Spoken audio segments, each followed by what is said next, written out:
இப்ப வந்து ஜி மதுரையில வந்து நம்மளோட முருக பக்தர்கள் மாநாடு நடக்குது. முருகன் நம்ம இந்து கடவுள் முருகன், நம்ம தமிழ் கடவுள் முருகன்.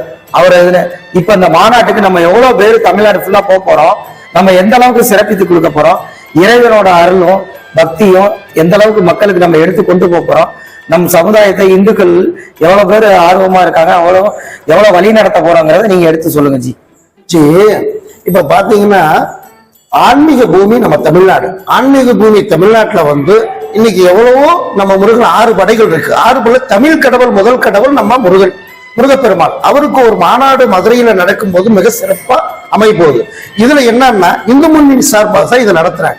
அப்படிங்கும் போது நம்ம உணர்வுள்ள ஒவ்வொரு இந்து உணர்வர்கள், உற்றார், உறவினர்கள், ஃப்ரெண்டு, சொந்தம் அனைவரையும் நம்ம திரளாக நம்ம எப்படி ஒரு கல்யாண வீட்டுக்கோ இல்ல ஒரு விசேஷத்துக்கு எப்படி போறோம், ஒரு கோயில் திருவிழாவிற்கு எப்படி போறோமோ அது மாதிரி நாம திரண்டு அந்த மாநாட்டுக்கு போய் நம்ம சிறப்பிக்கிறதுக்கு தான் நம்ம எதிர்பார்த்துக்கிட்டு இருக்கேன். ஆமாஜி, நம்ம வந்து இந்துவா பிறந்தோம் அப்படிங்கிறதுக்கு எல்லாரும் போகணுங்கிறது இது ஒரு பெரிய நமக்கு ஒரு வாய்ப்பு.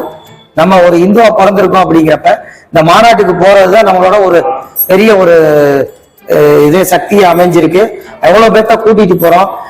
நம்ம ஒரு 10 லட்சம் பேரையாவது இங்க திரட்டி நம்மளோட பலத்தையும் நம்மளோட ஒற்றுமையும் நம்மளோட இறைவனோட நம்ம அருளை பெற்று நம்ம எப்படி வந்து பக்தியோட இருக்கோங்கிறதையும் நம்மளோட ஆன்மீகத்தோட இருக்கோங்கிறதையும் நம்மளோட பழக்க வழக்கம் கலாச்சாரத்தோட இருக்கோங்கிறதையும் அங்க வந்து நம்ம பெரிய லெவல்ல வந்து அதை விழிப்புணர்வு கொடுத்து எல்லாத்துக்கும் அதை கொண்டு சேர்க்கணும். இறைவனோட அருளையும் கண்டிப்பா எல்லா இந்துக்களும் நாம் பிறந்தோம் வளர்ந்தோம் இறந்தோம் இல்லாம ஒவ்வொரு உணர்வோட ஒவ்வொரு நம்ம சமுதாயத்தில் இருக்கிற ஒவ்வொரு இந்துக்களும் ஒற்றுமையா உறுதுணையா ஒரு இடத்துல கூட்டி நம்மளுடைய பலத்தை நம்ம காட்டணும்னு நாங்க நினைச்சுக்கிட்டு இருக்கோம். ஓகே, நம்ம நினைக்கிறோம் அதை நல்லபடியா நடத்துறோம்.